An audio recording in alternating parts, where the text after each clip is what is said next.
now I could say, because I'm not eighth grade anymore, I was never honest on report cards. Every kid got an olive. So cut the baloney, and let's just say that a parent does not have the right to mandate or to set an expectation of a specific destination. And not always will every boy get into perhaps that share that he's looking forward towards. There's some kids I mark an answer correct, and some kids I'll mark the same answer half correct. Welcome to the Learning Curve podcast, brought to you by Mishpacha magazine. We're raising children in a changing and challenging world. So let's tackle the important issues facing families today. I'm Rabbi Garfield, Menal of Yeshiva Torah Zemes in Houston, and I love talking about chinuch. I'm Rabbi Ari Schonfeld, Menal of Yeshiva Katana Manhattan, Rosh Meister of Beis Sipra Manhattan, Director of Camp Aish. I also love talking chinuch, and of course, a little bit of fishing. Join us as we answer your questions and discuss the topics that matter to parents the most. Welcome back to another episode of The Learning Curve as we move onward in season 3 already. Wow, 3 is a chazaka. Yes. So very exciting. In season 3, and our first episode was riveting to say the least. Rabbi Garfield, how's the weather in Houston? This is the best time for Houston. You know, it's beautiful. It's not too hot, not too cold, just right. Baruch Hashem. You know, my daughter told me that she wants to go to Houston for the summer. Oh. And I said to her, to visit her cousins in Houston, and I said to her, no, you don't. Yeah, not the right. You got to get off the plane and turn right back. Yeah, so you have the beautiful Houston season. We have what's called, I'm going to get eye rolls for this, prime fishing season. The cold November waters allow the striped bass to migrate north. So, Oh, wow. Yeah. Fishing matziv is in Galveston here? I don't know. People. I don't know what Galveston is. That's like our beach water area. It's in the Gulf. Well, I think people go I don't know. fishing there, but I couldn't tell you for sure. So I will tell you, Garfield, that I think I'm visiting Houston in February, right? For a very big special Manal's conference. Yes, And yes. maybe I'll have the opportunity then. Okay, Okay. fine. So enough of the chit chat. I think, you know, we always say we invite your feedback, and we hear from parents and hear from listeners all the time. And sometimes we mean it more than others. So we struck a chord in episode 1, did we not? Oh, yeah, for sure. I have so many Manalim reach out to me who listen to it and have very strong feelings about the idea of elite and, you know, what it means in practice. And certainly a lot of emotion. Yeah, a lot of emotion, a lot of thought. So what we thought to do is really to follow up on that. And so the first, I'm going to call it 2 questions, maybe, you know, the first question and a half will really be a follow-up to our season opening episode with Rabbi Smith and Mrs. Feder. So what we're going to do is to play a voice note, a voice recording to what phone number? Oh, it's funny you should ask. You didn't warn me for that. Everyone knows the number. I should say it again. Yeah, I don't have to say it. Yeah, say it just for the 3. Yeah, it's Okay, for the for 3 those people who that don't know. have it on their refrigerator, 443-686-9339. That's 443-686-9339. So the following person, who I don't know who it is. I don't think you know who it is either. I don't. Sent in a very passionate response to our interview, specifically Rabbi Smith. And then we did something maybe noble, and that is we sent the recording to Rabbi Smith so he could respond to the recording. Right? I think you're going to read Rabbi Smith's written response. I think that's exciting, it's engaging, it's interactive. I also think it goes through some of the things that either bothered people or landed with people during the interview. Absolutely. So we're gonna play that recording, then you'll read Rabbi Smith's response. Here we go. Hi, so I was just listening to your latest TLC, and talking about pressure and all things like that, and you had on this, I guess, Manal from Lakewood, and I've never heard someone so, I mean, I'll be a little nice, but perpetuating issues, talking about how his yeshiva is the elite right due to the fact that the parent body is 90% in kollel and learning. You know, Chaim Berlin in Flatbush is also 90% like that. I don't think they classify themselves as the elite right. And then talking about more left, since when does right and left have to do with what the parent body is doing? You know, I'm talking about how that the guys there, they want to get into the top yeshivas, but why? He never explained why their parents want to do it. Do they want to do it, like you mentioned, because of the shidduch?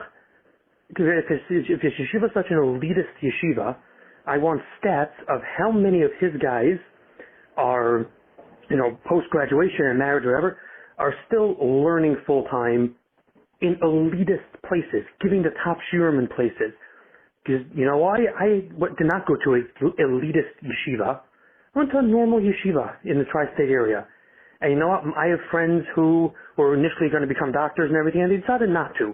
And they ended up going to learn, you know, in Eretz Yisrael at the Tzvi Kaplan, you know, other top-name yeshivas, which his guys are getting into now. Which his guys are getting into. And these guys are dedicated their lives to learning full-time, and they're doing it because they view what they're doing as important, not because their parents pushed them since they were 2 years old to do this. I've never heard, and then he even goes on to say how Nebuch has a class that is not so into it. Really? So maybe your whole facade and of what your school is fake. Maybe he's just pretending to have this elitist thing because parents are on call. So they look down on the people whose parents are not in call. Oh, so the parent body that is supporting his yeshiva, like, as stereotypical as it sounds, did he never hear his suffers of Volon? And the other thing, I'm promising you this now, there are balabatim that are going to get more schar than kids that are going through his yeshiva, because they are supporting Torah and serving Hashem in better ways than guys that are just floating through the system. He is perpetuating an issue. Yeah, that was quite an earful. We appreciate you, the listener who called in. We appreciate that you called in and you shared your sentiments. And certainly what you're saying resonates with a lot of our listeners. So we appreciate you doing that. Yeah, it was passion. And I will share that it is something that I heard from a few people that were bothered by your interview with Rabbi Smith. Like, oh my gosh, like they thought he spoke with a little bit of an elite Mitsuyan attitude. The word so elite, really what we did, the word elite is such a trigger, because It's really a trigger. and honestly, it should be a little, because what does elite mean? What do you mean when you say Right. that? That's always Right. the challenge.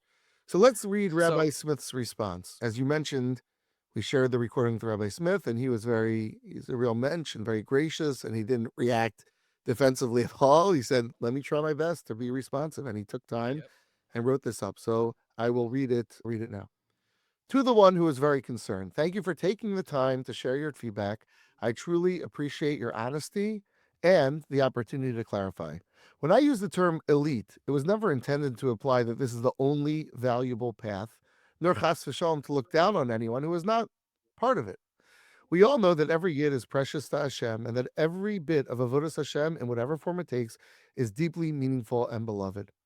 What I'm trying to convey is that in a yeshiva like ours, many parents live lives that revolve completely around Torah and avoda. Their values, goals, and daily efforts are centered on learning and raising children who will continue in that way. They are not people who spend their time on vacations with Sundays off, etc., but rather focus on what they believe is emes and ruchnius.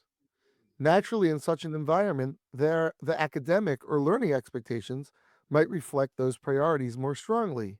Just as, for example, a class of professors' children might naturally have a stronger emphasis on academics, simply because that's what their parents live and breathe. It's not about being quote-unquote better, but about living with a particular focus and passing that along to the next generation. I hope this brings more clarity to what I meant. I value your perspective very much, and will be happy to discuss it directly with you if you'd like. Wishing you continued hatzlacha, Eli Smith. So I think it does bring, if you ask me, a lot of clarity to what he meant. And I think if we had the conversation with Rabbi Smith again and just took out the words, anytime the word elite or Mitsuyan came up, it would just, got edited out of the interview. I think we'd have to redo some of our swag, maybe our elite Mitsuyan swags. But I think it would change the conversation. I don't know if you remember, last season we interviewed Rabbi Moshe Bender about parallel classes, right? And he said how there are classes that are more focused on learning, and a lot of times that comes from parents who are more focused on learning.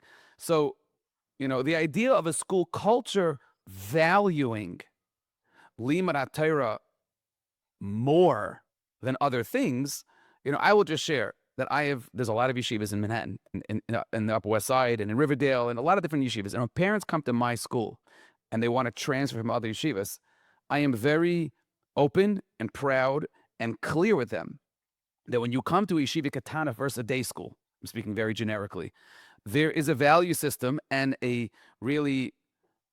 hierarchy of how much time you spend on Limudei Kodesh and how much time you spend on Limudei Chol. And there are nafkaminas and there are ramifications for the level of learning you can reach, the level of science and math you can reach. There are ramifications either way.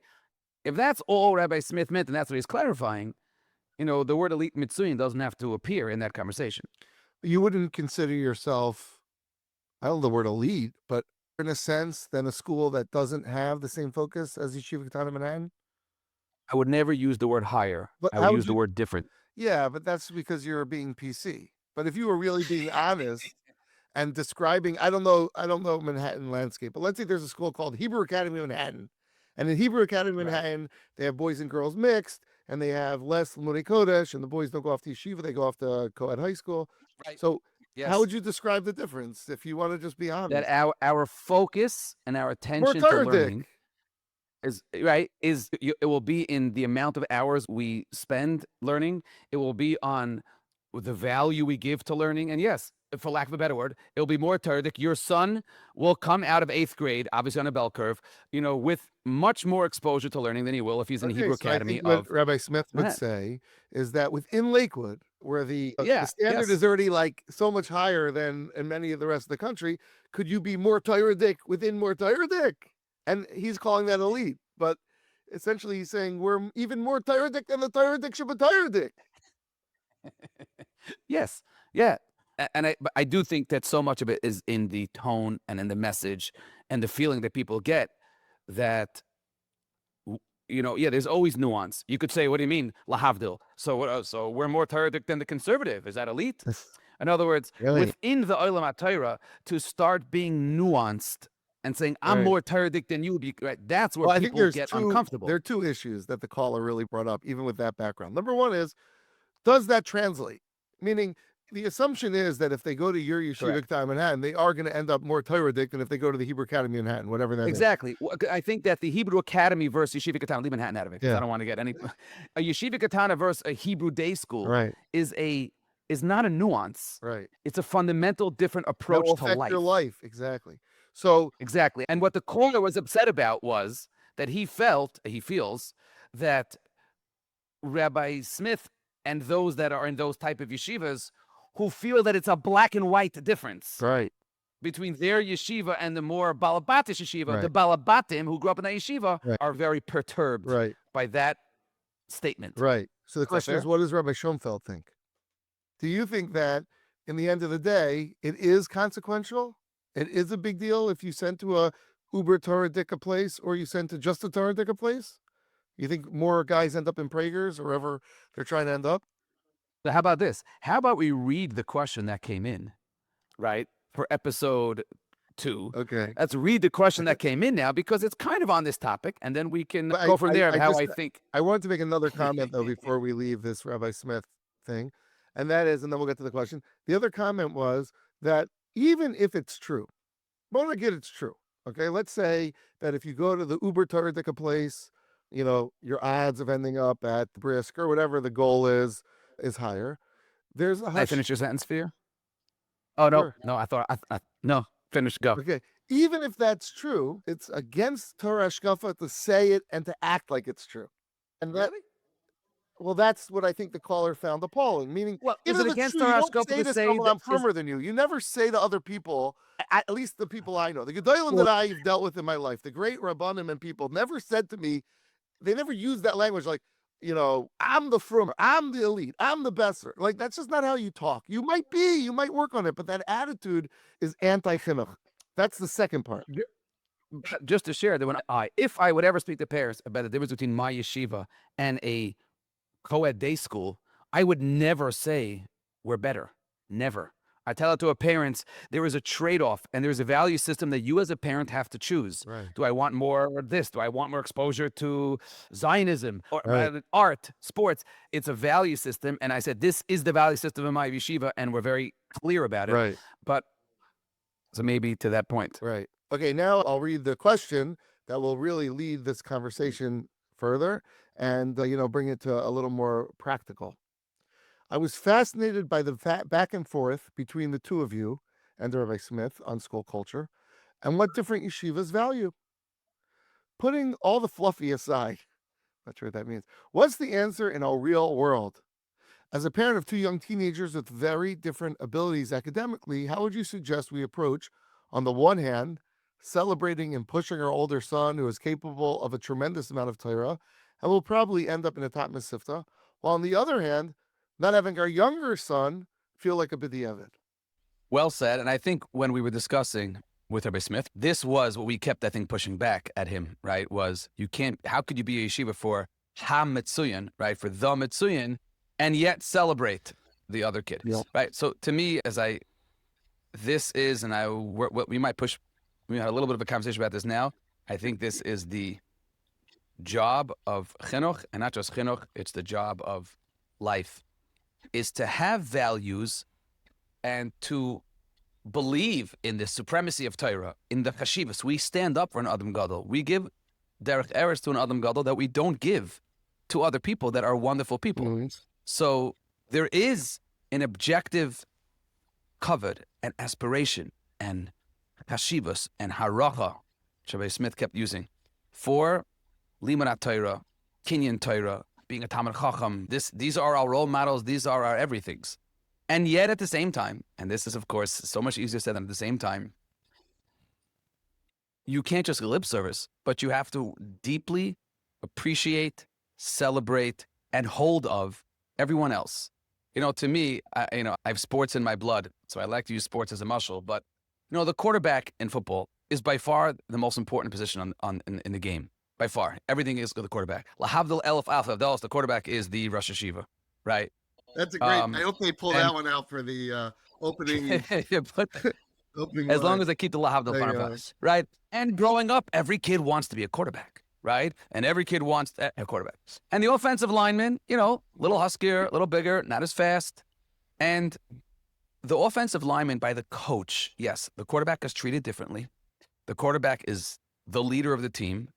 But the offensive lineman, I don't think offensive linemen in the NFL go around feeling, I'm second class. I don't get paid as much money as the quarterback. No, I think there's understanding that being on the line, being a tight end, being a cornerback has real deep value. And if that's your kaiches, and I'm not taking this muscle and really, I'm going with it, right? But if that's your capability and ability, then maximize it and do that. And think that as adults, I'm going to say like this. I think in elementary school and then post adulthood, I think we do a pretty good job at this. I think when you walk around shul and you go in your community, the Rav is the Rav, as he should be. But the Gabbai is great. And the guy who's helping with the Kiddush and the guy who's the Baal Chesed and Misaskim and all of the people that are involved in the community, I think really feel that real value and celebrated for that and are respected for that.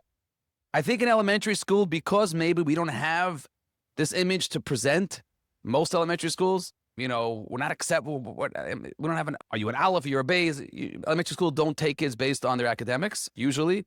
We don't have that stigma. I think we're better at that also. I think the challenge is in Mesivta, and then when you hit that Beis Medrash stage, where it seems to be the entire focus is on learning and becoming that Talmid Chacham, that it's a real challenge. And it's really hard to be able to do both. And I think the answer to this, a mother or father who has two sons like this, kids have an antenna to see emes and sheker straight through. And if you are someone, and I'll speak from a Rebbe, not as a parent, and the parents the same way. If you have kids in the class and you only get a geschmack and only enjoy the top kids' questions, then you're in the wrong business. then that can't be this. Story happened in my yeshiva last year where a kid raised his hand in class and he asked the Rebbe a question, one of the top kids in the class. And the Rebbe's like, oh, nice question. And then, oh, we'll deal with it later. And then 20 minutes later, one of the weaker kids raised his hand and asked the Rebbe the same question. And the Rebbe made a yomtiv out of it, right? Now, watch this.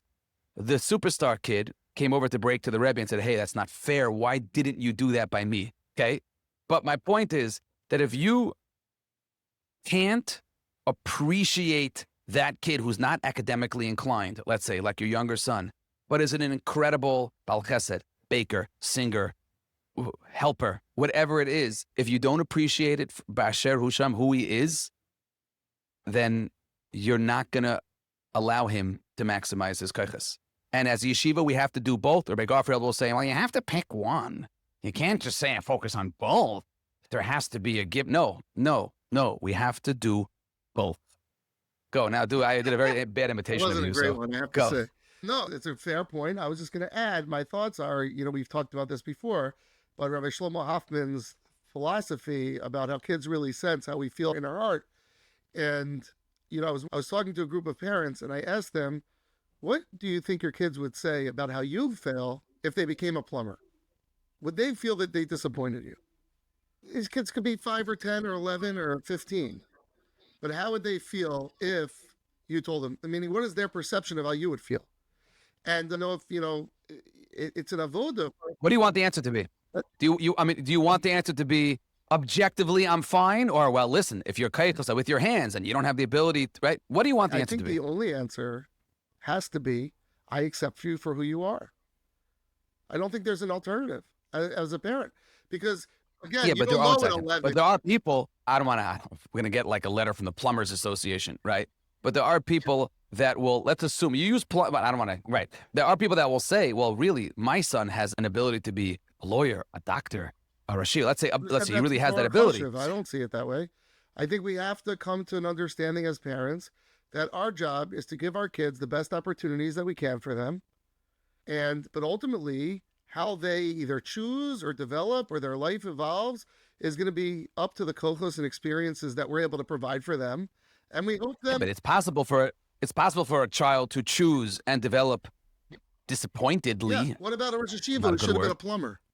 What if your son was a Rosh Yeshiva, but he's miserable because he really has the tzuras hanefesh to be a plumber?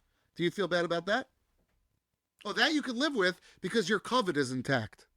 But the kid who is a plumber who should be a yeshiva, that you're all worried about HaKadosh Baruch Hu and his neshama and his actualization. So cut the baloney, and let's just say that a parent does not have the right to mandate or to set an expectation of a specific destination. Even the Rabbeinu Shalom can't do that. And therefore, the answer has to be that we have to give over a genuine acceptance that our child, when you have two children, one has capacity A, one has capacity B, the avodah of the parent is to work on their inner insecurities so that they're able to give over a genuine acceptance, a genuine love for both their kids equally. And if they do that, the child will understand it, like in your muscle in the football field. Beautifully said. How's that? Perfect. Love it. Wow. So, Rabbi Garfield, as we move on to our spotlight question of the week, this week we are being joined by two guests at the same time, just like we're stepping up in the world. So I'm first going to introduce the guests, then I'll read the question, and we'll take it from there. So joining us today is two very chashuv 8th grade rebbeim, and I was an 8th grade rebbe for a long time, so this is maybe a little bit of a fraternity. Rabbi Noam Paikus, who is currently the 8th grade rebbe in Yeshiva Katana Aruven. He's been 8th grade for the last 15 years. He's also the middle school mashgiach. He's the owner of Camp Chevra in Muncie, a very sought-after, creative, dynamic 8th grade rebbe. Shalom Aleichem, Rabbi Paikus. Welcome to the Learning Curve. Shalom Aleichem. Thank you, Rabbi Schonfeld. And also, and on this corner, Rabbi Mordechai Fishberg, who I had the schus of teaching together with, very dear Yedid, who's the 8th grade rebbe in YBH of Passaic. He's also the Meshgiach Ruchni of grades 1 through 5 in YBH of Passaic, and the Reish Mesivta of a great sleepaway camp, a good Midwest for the last, if we say 23 years, Rabbi Fishberg, then people know that you're older than 23. I don't know if we want to say that. Should we say that? bunch of years. I can handle it. Welcome. Thank you. You can handle it. So this is an 8th grade topic, and whether you're a mother that has or a father that has 8th graders this year or next year or the year after, this is obviously, we're in the season. This episode is being aired when everyone's busy beginning the 8th grade sugya of high schools and preparing. So here we go. Here's our spotlight question of the week. Dear TLC, my son is in 8th grade and we are first-time parents. He's a bright kid toward the top of his class who wants to get into the best Mesivta possible. How should we best prepare him for the interview process? We are in a big yeshiva in town in which it seems everyone is kind of on their own. What do yeshivas look for on the faher? Is that the most important part of the process? Am I expected or should I hire a private rebbe to prepare my son to learn extra taisus with him? Should I get my rav to call the Mesivta? A lot of questions, and she's sincerely a nervous mom. So a lot of questions. You can take this any way you want. Rabbi Fishberg, you've been doing this for a while. This is your baby. You live this. So floor is yours. Okay, I'll address maybe just a couple of those things. First of all, it's normal to be very nervous if it's your first time. That's a very good sign. Very often, parents that feel very comfortable that they already know what's going to happen and what should happen is not the great way to start off. From the question, though, I looked at it, it doesn't tell us exactly enough of the background. I don't know if it's a very Yeshivish, type of school. I don't. Well, let's talk, Rabbi Fishberg, let's talk without explaining to everyone what YBH is. YBH is a dynamic yeshiva that has a lot of different ranges. Let's say this mother was calling you and she's an 8th grader in YBH. Right. So I would say like this, is that you definitely have to give your child every edge possible to be able to do well. About the hiring the extra help, I think that's a wonderful thing. What could be better than more learning? I've seen for so long that the one-on-one is a completely different ballgame than in a classroom setting. That's for sure. But I would also say is that you have to make sure that you're on the same page with the Rebbe. It's very important that I find that parents have that conversation with the Rebbe at the outset and that they're really on the same page. If the parents already have an idea of where they want to send their son, and maybe the Rebbe has a different idea than now, then you're already not starting on the same page. In this case, it sounds over here that she's new, right? So, which is a very, very good thing. I would say, I think that it's a very good idea to be able to sit down face to face, not just on the phone, and be able to discuss the process, right? To tell her exactly that this is the range, perhaps, which is a good idea for your son, to give a few ideas. In our yeshiva, they do give out a piece of paper with a lot of the different, options, call it like that. And again, I guess we'll get into it as we talk more, but there is a whole process of how we meet internally and then we meet with the parents and speaking with the boys, but it's, it takes time. She shouldn't be nervous. From what I hear, I think most, if not all, it's a big word, but I think everyone does get in eventually. If we're talking about a regular mainstream yeshiva, and if it's ready to put in the work and the parents are working with the Rebbe and the Maaseh, then it's, Mr. Shem, it's going to turn out really nice. Rabbi Paike, so just to finish this thought, is your main, I don't want to give her your trade secrets here, but is your main agenda, I taught 8th grade for 9 years, is your main agenda in class to prepare them for the fair to get them into high school, or teach them the skills that they need in 8th grade? Now, maybe they're not a stira, maybe they're not a contradiction, but is it like an emphasis in your classroom to prepare the kids for the fair? It's definitely not an emphasis that's overt in the classroom, especially since I spend the whole year telling them that they're not learning to get into Mesivta, they're learning to be successful, etc. And telling them doing that would be a bad idea. I do things like certain tests. As we get closer to that time, I'll give a test on a full blot. And then I have a test where I call in visiting Rabbanim to test them orally on Gemara, Rashi, Tesis, so they get a little bit of the experience of how to prepare for a faher, etc., without telling them that's what I'm doing. I mean, they usually can figure that part out. But I don't emphasize it because it becomes then a source of stress. One thing you don't want an 8th grader to think everything they do, oh, get into Mesivta, don't get into Mesivta, etc., and then you turn it into a miserable experience. So I don't emphasize it in the classroom. I actually try and, whenever kids ask about it, I say, come talk to me privately. We could always talk, but not to actually, focus on the Mesivta conversation in class. But obviously there are things that I do within the teaching that does, help out and gear them towards the Mesivta faher process as well, besides for obviously just being successful. Would you say that most kids in the end, Rabbi Pikes, get to a place that they're comfortable with, or is it really a big thing to find the right place? And not everyone is zeicha to it. Right. So I'll tell you, in the 15 years that I've been doing this, there were only 2 kids who, as of June, did not have a place, and both of very unique circumstances, one of whom had actually gotten into a yeshiva and then promptly got themselves out of it when they asked for extra testing for their kid. And when the extra test said, no, never mind, we don't want them. So that was one of the 2.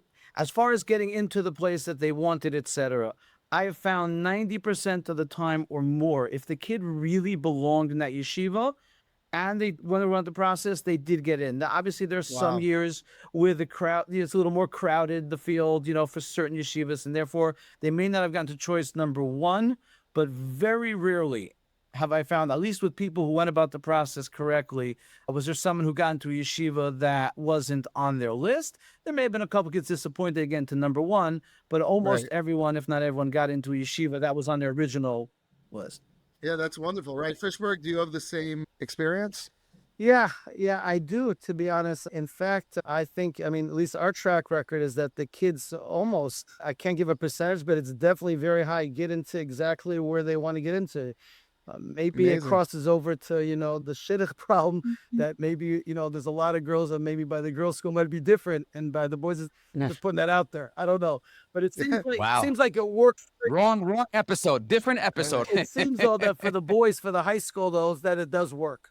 That it does work and they get in. But one thing I will say is that very often in many of these yeshivas or high schools, whatever we're going to call them, is that, there's tracks, there's different levels, and not always will every boy get into perhaps that share that he's looking forward towards. And that maybe will be, again, part of the conversation as we go along, but that might happen. Then you got to work towards that, that might not happen till later on in the year when they're in 9th grade or 10th grade. I know the 4 of us are in 4 different yeshivas, and this dynamic specifically that I'm about to talk about is really varies. And what I mean is there are yeshivas that are tracked in 7th and 8th grade. So that makes the job of Rebbe obviously much easier in a certain sense. My yeshiva is not tracked. There's only 1 class. So I don't know Houston. I don't know, YBH or Uruvain. If the classes are not tracked, then you have a class in 8th grade where the range of learning goes from certain kids that are ready for a Tosfos and a Marsha and a Rekiva Eger, and certain kids that are still working on their Kriya skills. So you walk into a classroom where one kid wants to get into the top Mesivta in America, and one kid you're really trying to get into the resource room, high school of the local yeshiva. And how do, as the kids get older, it becomes much harder to teach the middle. You want to prepare everybody for that faher. So how do you, on a practical level, I'll open this to the floor. I'm going to show what I did. I was 8th grade Rebbe. I went by Fishberg Yeshiva, and I literally had a range that was ginormous. And I had chaburas on Shabbos, and I would say it. I was pretty open. It's not on the test. And I lived in the neighborhood and so did everyone else, much easier. And I said, if you are applying to the following 4 yeshivas, then there are taisis in that we don't cover in class that will be on the faher. And therefore you should come to this, to the Aguda on Shabbos, and we're going to learn for an hour where these taisis in. And those 7 or 8 kids would come, right? That's a minefield in a classroom. I don't know what they do in Houston. I don't know what they do in Passaic, in Muncie. So I can tell you about Muncie, at least by us. So we happen to have a unique system, which you've seen, Rabbi Schonfeld, and that we do something called station rotation. So we actually divide the class up to groups within the class. So there are times everyone's together. There are times they're broken up into groups. And because of that, I can track them within the classroom so that there are some kids who will do an entire taste. How many kids are in your class this year? I have 28 kids in my class. What? Wow. It's like a Lakewood school. It's a small my gosh. There's 1 8th grade? Or 2? There's 1 8th grade, yeah. But I do have 2 other Rebbeim who come in for parts of the day to help complement the system. And there are times where I have everybody together, and there are times where we're divided up into these groups. Sometimes groups are independent. But because I have these groups, so some kids will do a full taster, some kids will do half a taster, and some kids might not do the tasters at all. So we're able to cater it to each one. Tests to different kids? I make 4 different tests for each test. Whoa. Wow. You make me look really bad, Rabbi Bacchus. Well, I can tell you the secret of how it's not as hard, but why give that away if it makes me look No, good? don't give that away in terms of what computers do. But you give 4 different tests every week, and the kids are not My father told me when he was a kid in a Hasidic yeshiva, growing up, the Rebbe split up the class into rows. There was the Rosh Hashiva row, the butcher row, the Afanemes. The Your plumber? Was kids, there a plumber row? That's an earlier reference. because your kids don't mind being quote unquote labeled on the different tests that they're taking. Whoa. So again, they can move up. You know, if a kid comes and says, I don't want to be in that group, and he wants to move up a group, obviously if he's totally not able to one other, no problem. But then they look and they see that the other group's doing more work, and usually they're quite happy with it. Plus, we do a lot of things together. So it's, you know, Wow. they don't mind having an easier test. They don't mind not having extra work. If anything, you know, sometimes the bigger complaints come from the kids who are in the higher groups in certain subjects. Why are we getting more work? Wow. That's a bigger issue I have. Yeah, there's a little discomfort sometimes right in the beginning. I'm pretty open about it. The parents know about it in advance. They know it goes on that way. How do you present it? What in yeshiva? How do you present the fact that we're gonna have 4 stations with 4 levels and not hurt kids' feelings and not single out, and who gets to pick what group they're in? How do you? So day one, I'm already giving them the speech, which I gave them before groups, about, yes, in today's world, we stuff everyone into the same room and expect everyone to be in the same spot. But we're all aware that everyone has different strengths, different weaknesses. And the key Amazing. is to be growing at all times. And therefore, you know, I tell them like straight up, I treat everybody differently. I mark tests differently. I tell them, you can't show someone else your test because there's some kids I mark an answer correct, and some kids I'll mark the same answer half correct because I understand that everyone's different. Everyone has their own level. And the kids appreciate that. And very few kids in 8th grade have no idea where they're holding. So you have a kid who dreads coming to yeshiva because he can't keep up. And now I'm Wow. putting him in a group where he can keep up and be comfortable and have a 5 or 6 or 7-on-1 relationship with the Rebbe that's teaching. I could ask questions without feeling like he's, you know, that kid. They end up appreciating it. So like I said, there are a couple times the first day or two a kid will come, I don't know. Usually I'll say, listen, give it a few days and then we'll discuss it. But if a kid really wants to move up, okay, so I'll move him up a group. You know, Pittsburgh, how do you do this in the classroom? I have a whole different approach. First of all, we do have a remedial class, and I have less boys this year. Some years I've had more. This year I have only 17 boys in the class, and 3 of them go out for Gemara. So it's a very, I would call it, easier year for me. But my approach is like this, is that the 14 boys, they all know, so to say, who is more at the top of the class and whom perhaps struggles. I teach to everybody everything. And I want them all to... What does everything mean? You're teaching enough that the top kid can sit in a Pittsburgh's class and get into Philly, potentially? No, he means he teaches Navi Halacha Chumash. No. No, it's not what he I'm means. talking specifically Gemara now. Exactly what Ari just said. I teach the class that if they're at that level, then yes, to such a yeshiva, which Baruch Hashem we've been able to send to, we'll be able to get there. My philosophy, what I've seen is that I want them to reach for the stars, even if it's above their reach. However, when it comes to the actual testing, so then I obviously look at it very differently. For example, I'll say that it's a closed Gemara test. If you need to open up the Gemara for questions, so that's right next to the question, and I opened up the Gemara, or for the Rashi, or for the Taisus, or whatever we're talking about. But basically, I don't want anyone in the classroom to feel that I'm teaching one boy one way, another boy another way. I do say very often when I call like to dive deep or whatever it is to go into things, whether it's an achron or whether it might be, that I said this is not necessarily for everybody, and no one, you're not going to be responsible for this necessarily on the test, but I want everybody to hear it. And my style is that I write all the notes on the board. I'm not a computer, you know, whiz as you just saw. That's right. That's feasible. Why? I use less technology than any I've Rebbe. seen your amazing sheets on Ikanach. Beautiful. I wish I would be able to do that, but I don't do like that. I literally write the notes on the whiteboards. I have 2 whiteboards, and everybody's taking notes. I each have a Chedush Torah, one of those hard, you know, type of workbooks. Everyone's writing it. Some kids will be able to spit that back on a test or in the oral faher. Some won't, but everyone's hearing everything.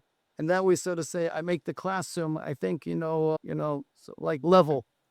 I'm curious about how honest you are when you're helping a kid get into Mesivta. Like, if he's a little ADHD, he gets in trouble.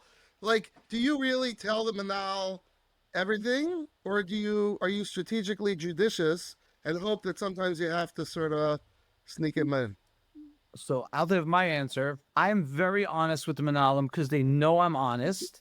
And therefore, if I tell them that this kid's going to be good, they're going to take him because they know I'm telling them the truth. Now, obviously, there are times I won't volunteer certain information if they don't ask. But if there's something that's going to come up and then they're going to come back with tightness, how come you didn't tell this to me? Next time when the kids come and apply, they're going to not take me very seriously anymore. So the answer is I'm honest, but at the same time, my goal is to get the kids in. So I take that approach, I take that tact and say what I need to say to get them in. But at the same time, if there is something the Manal has to know and he's going to find out, I'm better off telling it to him. And that obviously I'll paint in the positive way as much as I can. But overall, I've had, there was a certain Manal I used to call after the Faheres, ask him how he goes. He would say exactly the way you said it's going to go. And when you have that relationship with the Manalim, they listen to you. And I could say, listen, he's a little weaker in this, he's stronger in this, but I'm telling you, he'll do very well by you. He'll take me seriously. I may take a kid who otherwise perhaps he wouldn't have taken just on sight.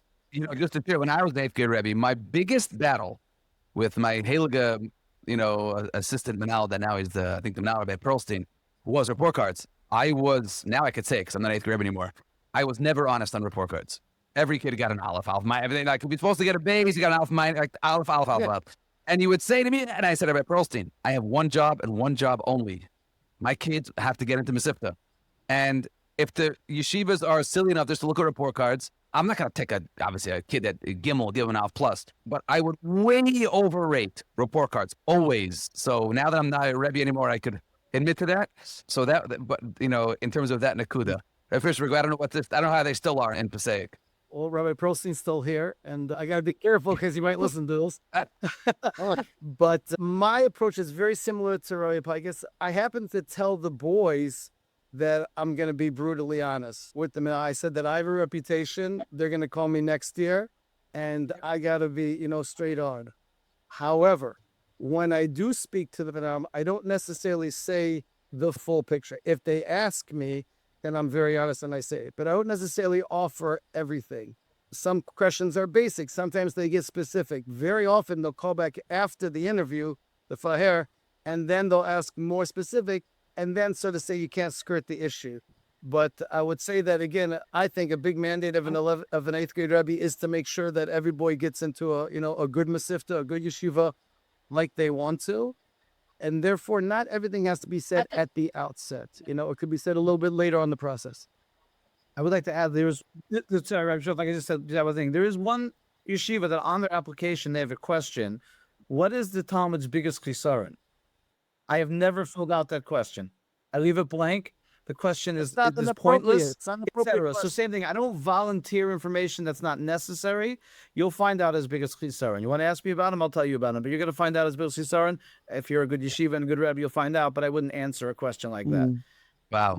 Do you find that Fahers generally are fair? In other words, are they playing got you? Is it detective work? I know it's unfair because every yeshiva is different. But by and large, the 9th grade rebbe, the Manal, one of the challenges, is that they're not holding in Masechtas. You think you both teach Makas, right? So they don't, but they know Makas from Faheres, right? Most 9th grade Rebbe and Alan, they know Makas from the questions that they're asking. Not in Philly, trust me, they know it. Yeah, but like I would, a lot of my talmidim would apply to Shara Torah in Queens, so I knew the questions. And now I'm outing myself. So I would give them the questions, like, guys, Rabbi Lichter's going to ask you on Daf Hey. He's going to, and Rabbi Lichter gets so angry at me, and he would say to them, he wants to ask the kid a question, and the kid gave him the answer, like, bam, and he says, Schonfeld told you, didn't he? But are we in sync with your level of learning and your preparation of how a kid reads, and then he goes for a Faher, and then is the Faher fair, for lack of a better word, Rabbi Fishberg? Is it fair? Okay, so there is something I want to say. I'm going to segue into that, but I want to maybe open up a can of worms.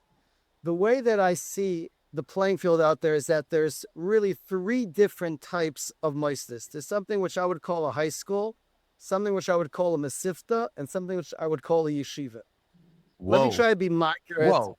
Again, a high school, a Mesivta, and a yeshiva. Yeah, and listen, if someone wants to disagree with what I'm going to say, I'll give my phone number and we'll discuss it.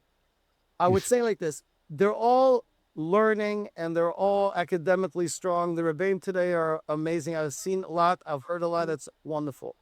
But a high school perhaps has more programming, more outside stuff. Perhaps they take, their Achim to a game, or maybe, let's say, as an incentive for, raising money for the Mossad. I've heard we've gone to Florida, different things that not necessarily you would find in a Mesivta and a yeshiva. Now, to make the chel between a Mesivta and a yeshiva without... Yeah, that's what I'm excited for. A high school also is general studies, Yeah, right? they're all Stronger. some are obviously stronger than, others. Well, wow. We should press pause and have parents. Who thinks they know the difference between a yeshiva and a Mesivta? Rabbi Garfield, do you know? Yeah, I can imagine. But yeah, let him say. I'm going at it with some parents about this, but I think I'm onto something. And it has to do with my experience of going through the system. There are tremendous Mesivtas out there. The Rebbeim are phenomenal. The level of learning is high. And let's go to the right way. They're wearing the jackets, the hats, the white shirts, the shoes, the whole business and everything. But there's so many of them. And let's just say they haven't been around for many years. And not necessarily, and this I have to be careful, right, because it's being reported, is that it has, let's say, a strong, long serving Masorah. A yeshiva very often has a very deep Nizrach wall. It very often has a kollel that you're looking at. It has Rosh Hashivas. It has a Masorah. It has the goalposts way down the road of just a high school Rebbe who could be phenomenal. It's a different type of look. I'll say some yeshivas names. Can we say names, Ari, or we're keeping it very... Let's go. Let's be provocative. So I went through Chicago Tells, and I remember of my... Oh, that's a high school, right? That's No, a high it's not. school. It's a yeshiva, and it's a kollel. My Rosh Yeshiva, Rabbi Avram Levin, Zecher Tzaddik V'Kol Shavracha, who was a Talmud of Rabbi Meir Bloch. My whole growing up, I heard always that the Rosh Yeshiva, like the Alamo Zagen, right? Either about the cats or we felt that we were living Europe, right? Now I'm dating myself, but that was the feel. I remember Elzman, when we finally got through Rosh Hashanah, it was like a weight was off our chest that we got one down, one to go. So to say, you lived it, the double Musa Seder. But how many yeshivas are there? 10, 12? But there are out there. There are yeshivas out there with the Messiah. And the names are going through your heads of those. Right. But the point is that there's a very deep goal. What's it there for? I'm getting there. A Mesivta, again, it's tremendous, and they have Rebbeim and this and that, but it could be that it's just, it's younger people that are in their 40s and 50s, and it is what it is. And not to say they're giving over Messiah from a generation beforehand, right? Again, tells us very heavy on that, right? Whether it's the nusach of the davening or whether it's, the B'chan Talikus Taira, whatever it is. So therefore, when you're, I guess, speaking to a parent, you have to also talk to them like, what type of experience, what are they looking for? What type of yeshiva what do they want their kids looking at? In other words, what's really the end game? Very often you want to find out where are they graduating and where are these boys going and what, so to say, the long game over here. It could be just have a very strong, Mesivta experience, or it could be that, this is really, so to say, a mahalas of life that I want my son to be able to be in Flay Kodesh or to be a Rebbe, whatever, that's about. So these things very often, because you're putting a kid on a trajectory in 9th grade, and I'm living proof of it. I came from Cleveland, Ohio, the Heights. I was in the Hebrew Academy. Forget about we calling Yeshivish. I mean, I was all about the Cleveland Indians and the Browns. That was it, and which is a little bit sad, definitely for the Browns fans. But because of one individual and sort of like my mother letting things go, I ended up in Chicago Tells. And from there, I went on to Eretz Yisrael and ended up by Reb David Soloveitchik. And the rest is here. I'm sitting here only because of that. Because I went, it could have been very different. But I went into a system that there was, so to say, mahu afat, you want to be able to nachnach. That was the goal. So again, I think that it's a very big part of the conversation. And that, yeah. I wonder, and maybe either of you could answer this, if the more Mesivta places are a little more student flexible than the yeshivas. when I think of the bigger yeshivas, like the one you mentioned, but not specifically, I think of like colder, larger, institutionalized places. And if you need your kid to like, you need something flexible, it's much harder to get that done. While in the Mesivta with these younger guys, they're a little more attuned and flexible. Would you say that's a trade-off, perhaps? No, I personally might say it's a trade. I say it's a valid point, and it's definitely true. There's many yeshivas that you have to be very self-motivated, and you're not going to get, so to say, that a lot Right. of TLC and outside of, by the Rebbe's house. But there's, many Mesivtas that also don't necessarily offer that. Obviously, you will see it more by a small Mesivta than a yeshiva, but you have to know the kid. There are some kids that are autopilot kids that don't need that, and there's some kids that need Right. that TLC. So that's the reason. A pull is great. Pull is incredibly important because, pull is what it is. Hey, like it is. So obviously there's some yeshivas that can totally push back and not use any pull. But the fact remains, if you're the Rosh Yeshiva's grandson, or if you happen to be have the same name as your father who donated $100 million to the school, I don't know of any of these people. I'm just saying if it happened, obviously pull is pull, and the more pull you have, the better. I have a kid who got into yeshiva because he was a neighbor of the Manal Rashiva of the yeshiva, and he couldn't say no. So pull is obviously good, but you shouldn't panic if you don't have it. A lot of people blame pull for not getting in. Pull is what gets 3 or 4 kids in. Yes, you may end up being that one person who lost out to that because you were both fighting over the last spot. But yes, if you have pull of any type, of course you should use it, unless it's going to bring a red flag while using pull if you have such a great kid. But outside of that, pull is an amazing thing. And is it always fair? No, but that's life. How has it changed over the last, let's say, 15 years? Is it, is it easier to get into the yeshiva? Is it harder? Is the standards greater? The standards are there are more places, so it's easier. How would you say it changed? So in Muncie, we've actually exploded how many yeshivas there are now. Oh, yeah. For people 20 to 25 yeshivas that they can Wow. go to and then come back. They're not all necessarily in Muncie, but that people in Muncie go to and Right. sleep in their Driving own distance. beds at night. So because Wow. There's of that, over 20 Mesivtas in Muncie today. just yeshivas in high schools. So Can you break that up? How many yeshiva? Yeah, continue. I don't want to insult anyone. I still got to get the kids in. But so in that regard, there are at the moment, Baruch Hashem, usually enough spots available. Sometimes one yeshiva is incredibly popular one year, and all of a sudden everybody wants to go there, and then it's a little harder. But generally speaking, because of that, it hasn't necessarily changed that much. And because the main choice is the kids are going to have maintained the same on and staff. So I'm speaking with the same people. Kids have changed.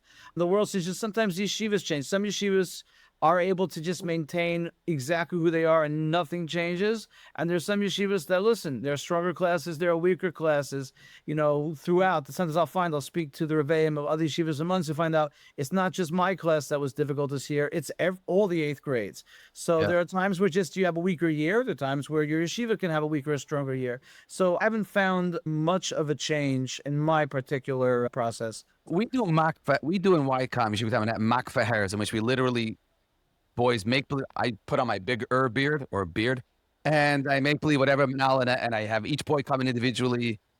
Do they do that? I mean, first, they do know YBH. You said bring your band. Do you go through that process, literally act out a faher and try to get them ready? So I'll answer for us. Yes, we do. The Menalim, we have 2 of them. One's Rosh HaMossad and one is the Menal. And they break up all the boys and they do a mock faher. Part of the faher in some of the places, because again, we're talking about a big range over here, is that how you present yourself. Can you talk normally? How you sit. They ask some of the questions that they know are going to be asked from, again, knowing what happened in the past. And What your hobbies are. And don't say playing PS4, even if you play PS4, right? You say gardening and working for Tamchet Shabbos. So I have a whole game I play with these guys, with my kids. But they do go through it, and they ask them to read. Obviously each boy what I guess is expected, and we find out from the different. Over the years, they find out from the different yeshivas, mesiftas, high schools, whatever it is, what type of faher they give. They all give different types. Some, really will ask on, the first 3-4 blot of what you learned. Some will ask just specifically, what you prepared. And some really just want to see you read a little bit, and then they're asking you a bunch of other questions. Right. So I'll say similar. I used to do mock fahers one-on-one, and I would do certain things. Like I know their weaknesses, so I would get them to make a mistake so they could learn. You could make a mistake on a faher. Don't lose your composure. Keep Right. your confidence. But when I went from classrooms that were Rabbi Fishberg size to now 28 kids, mock fahers would take a long time. Also, you have now, we'll call them high schools that are doing fahers in November, and then you have Mesivtas and Yeshivas that are doing it Shvat and later. And it's a when do you do your mock fahers, and what about the kids you already took? So that got harder. But I definitely talked to the kids, and like Rabbi Fishberg said, I know of one Mesivta that they don't ask you on the Gemara that you prepared, which I think is terrible. It's like, we said, well, you know it already, so I'll ask you something else. I actually asked them, and I said, imagine a kid comes to his bar mitzvah, and you say, well, we know you know this week's Parashat Lane next week. I said, but what I do is I tell the kids in advance, I'm letting you know when you go for this faher, they're probably not going to ask you on the Gemara. Once they come in and they know that, so they can't have a complaint there and they can be prepared. So yes, I'm aware of how many of them work. I'm going to let them know. But I do think that people should realize that, yes, how you perform on the faher from Kishrenis, etc., does play a role in various places. But also how you present yourself. They look at you. Do you fit into my yeshiva? Maybe you know this Gemara really well because you prepared it, or maybe you made a mistake because you're nervous. But they do pick up a lot of things that are not related to the actual thing you're reading. Sometimes you may not even be listening, but they're looking for a lot of different factors and different things they see.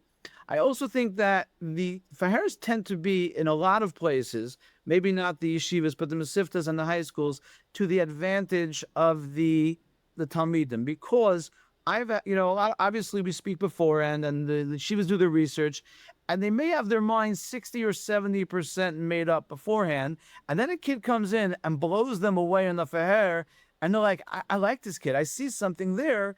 Rarely has it happened where it's been the opposite. It has a couple times. Usually it's because the kid doesn't want to go to the yeshiva, so he bombed.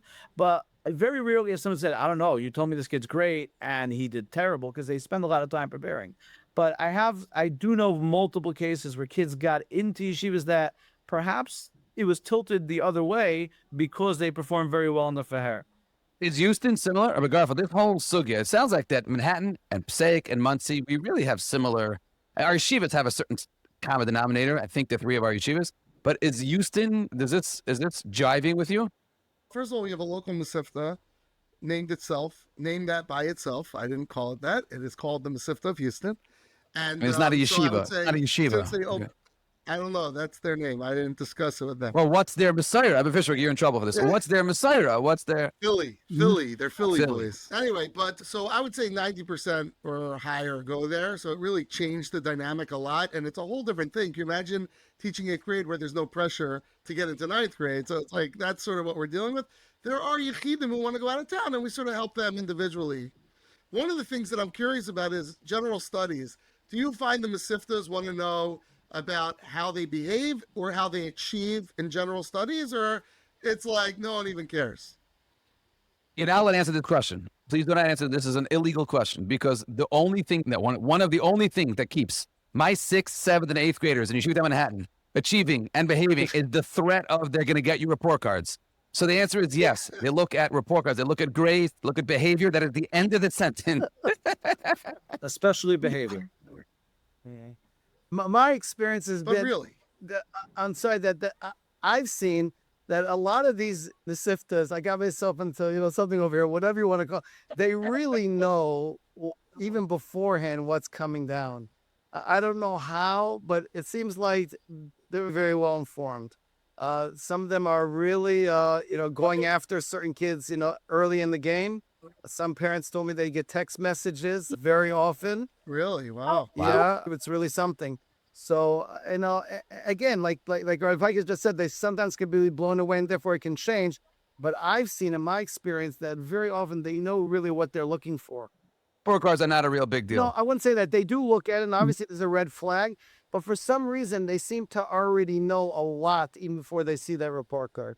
I share with my Talmidim a story that happened that I was trying to help get a boy who actually wasn't in my yeshiva into a certain into a certain yeshiva. And I spoke to Rosh Yeshiva, and he literally said this to me. He said, 2 or 3 spots left. 20 kids. They're all the same profile. They have the decent for hair, So we looked at their English report card behavior. And the Wow. boy that you're trying to get in, it has a lot of I's and F minuses and compared to the other boys. So I love I that use story. that now. So I use that now when I walk into 7th and 8th grade classrooms. I now have a real life story that I don't have to make up. Before I used to make up the story, but now it's actually a real life story of the consequences of your effort and the way in which you take general studies in middle school. So disclaimer here, I do work for Mesivta as well. You know, Yeshiva Ruvain has a tremendous... Mesivta? What? Okay, nothing. Okay, that joke has been... Yeah, we killed that joke. Ready to go? Yeah. Yeshiva Ruvain has a great Mesivta. And so, but I've also been involved to some degree in the process. So I do know, what they look at. So there are a couple of things. First of all, it happens to be that the secular studies department does look at it. And there are, definitely red flags that come up. But like kind of what you were saying, if you see a kid who's, let's say you said you have 20 kids who are all well, and then you see a kid who does very well in secular studies, assuming they're being honest in their report cards, Rabbi Schonfeld, assuming they're being honest there, you see a kid that now he's a kid who takes things seriously. Schonfeld me. No, excuse me. Don't Rabbi Schonfeld me. Rabbi Pikus, you are brutally honest in your 8th grade report cards and don't bump it up so he can get into the Mesivta? Correct. You don't? Correct. Rabbi Fishberg, do you? Almost correct. What's the matter with you guys? I shouldn't say this, but they changed the report card settings. Yeah. I'm not able to give certain grades. What does that mean? And they changed things for everyone because of me. What does it mean? Because I am honest. Again, I'm very gentle, very positive, but it is what it is. Again, if something it could change whatever they want if they send it to the Mesivta. And generally speaking, they get the 7th grade report cards anyway. Some get the 8th grade, but some of them they already applied before I gave out a report card, so they don't have an 8th grade report cards.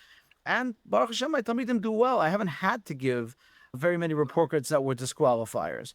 Yeah, it goes through my mind, etc. And if you recently that she walked into PTA, Parent Teachers Conference, with her son's report card, and it was straight olives. And she said to the Rebbe, "Are you my son's Rebbe? Is this my son?" And he says, "Mrs. So-and-so, that was for the Mesivtas. Come, let's talk about your tatala."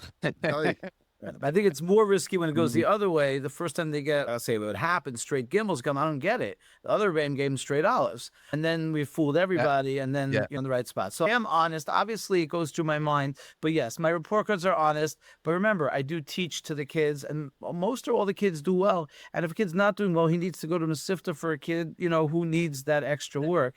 But when they see, I was about to secular report cards, if they see a kid with A's, they see a kid who takes things seriously. A kid who wants to be successful. Kids are hard worker.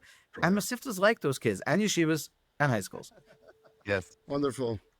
Well, as we sort of wrap up, let's just end it on the following. A 6th grade parent is listening. A 5th grade parent is listening. This is not Lamaisa. It's pre-Lamaisa. What is the final message that you would have? Let's start with Ray Fishberg. What's the final message you would have to that 5th or 6th grade parent who wants to orient their child so when the 7th and 8th grade come, they're ready? What advice would you give them? That's a great question. So one of the things I would say is that parents have to listen and look at their child, almost look at the neshama. Very often, I've seen parents that sort of want to live vicariously through their child's high school now experience, which is coming up. And the high school that the parent might have gone to, maybe it's the same name even, things change. They very much change. And therefore, what might have been good for you is very different than your child. I had a mother just last night tell me that we're not a Yeshivish, the family, but my child is talking about a Mesivta that he wants, Yeshivish. Could you please help me? That was music to my ears. I mean, 100% I'm going to help her. You know what I mean? Because she's realizing that we might be coming from one place. My husband might have gone through one thing, but that's not for my son. I would say for parents that are 6th grade and 7th grade, you see your child already going in a direction as they're looking at the older boys, right? The way they dress, is spending any extra time outside of school learning. I'll be honest with you. When I, again, went through the system, I think the Hasagas, at least where I was much lower. Today, the Hasagas are tremendous. I remember the first time that I looked in the op-ed, and I saw that Long Beach Yeshiva made a siyum Mesechtas Bava Metzia, and you had a whole, I couldn't believe it. So many boys finished Bava Metzia. Who's doing it? It was a Today, that's like almost, par for the course. You open up the months of Mavasa, you open anything. They're all pictures. Everyone's making it's the Hasagas. I have a boy in my class that just had his bar mitzvah, even though no mitzvah in 7th grade, but it's in 8th grade. He finished Shisha Sibei Mishnah and Masechtas Tamid. I was there at bar mitzvah. I couldn't believe it. I mean, the Hasagas, to finish, he told me he had to learn 3 Mishnayos every day. And this is going back, do the math, right? So he started not in 8th grade, he started way beforehand. So when parents see that my kid is motivated, my kid he's going to send direction, you have to sort of like feed that. Maybe next to Harusa, outside, with a Rebbe or whatever it is. Obviously, a kid has to play, you need that outlet, but you have to be able to see your child as he's going up and be able to hopefully complement what the kids really ask before, even they might not be saying yet. Right, Pikus, do you have So an answer the for that first thing question? I tell the 6th grade parent to stop calling me. I'll talk to you in 8th grade. But if you want a general message, the first thing I would tell them is that number one, relax. Because getting into Mesivta and just being successful are the same thing. What you do is be a good parent, work with your kids, see what he needs, and make sure he's being successful. And as Rabbi Fishberg said, make sure you know who your kid is, so that when it comes time to make that decision, you could look at the right places. When you speak with other people, you have to realize there are people who know, there are people who don't know, and then there are people who talk.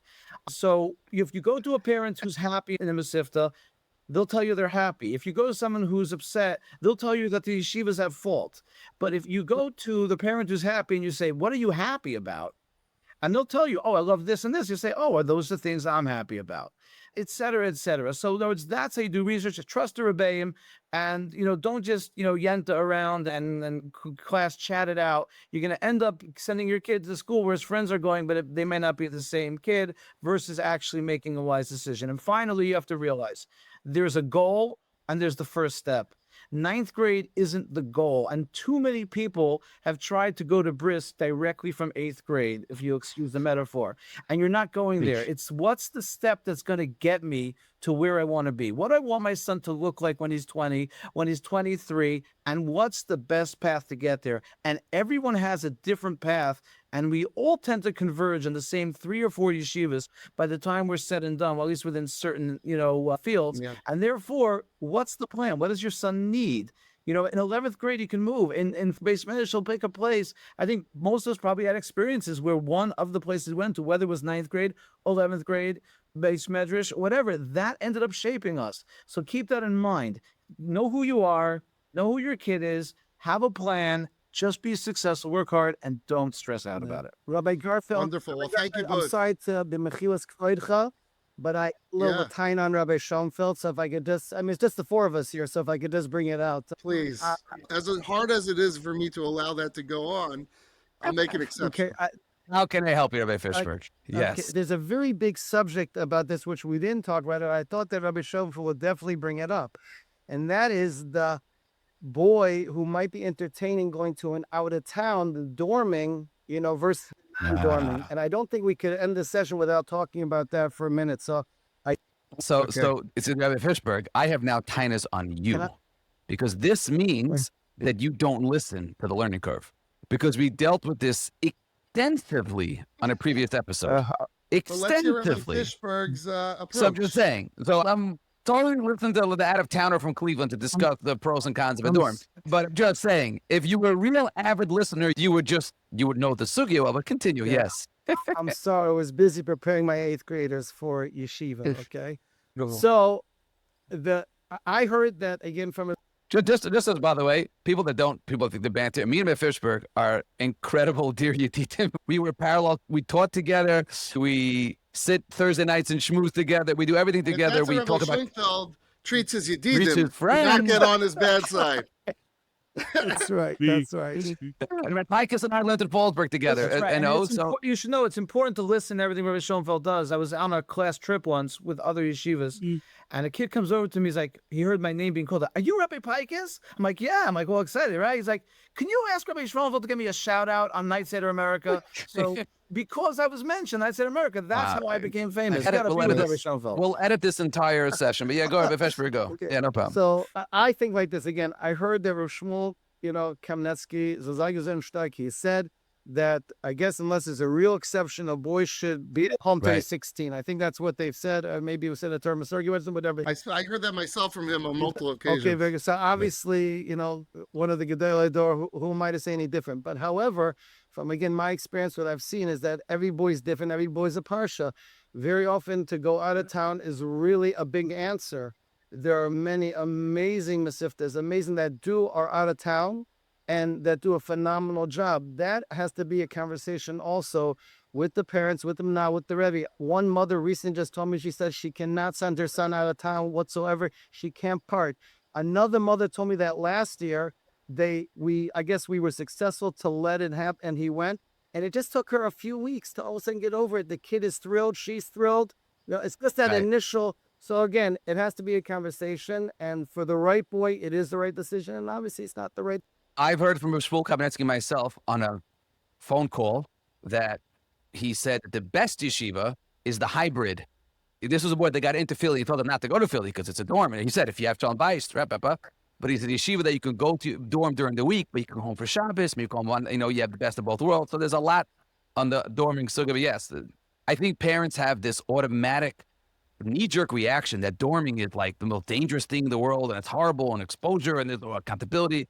There are tremendous milas to dorming yeshivas that have to be, almost like parents have to like take a chill pill and have a real conversation with about it, as opposed to just saying what you said, Rabbi Fishberg. No, we won't dorm, only local. You're right. Boom.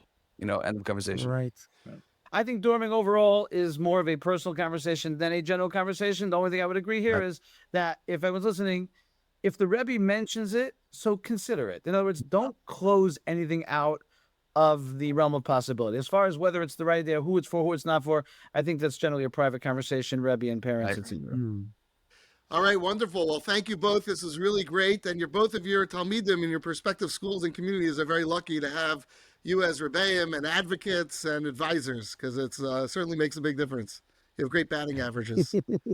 So thank you so much. Thanks. Appreciate it. Okay. Thank you. Kultov. So that was an extensive, deep dive into the suga of eighth graders. I hope that parents of eighth graders, seventh, sixth, have a little bit of a window really into what Rebbeim, how I find how nuanced Rebbeim are, and how, complex it is that the different types of kids and different Mesivtas and yeshivas.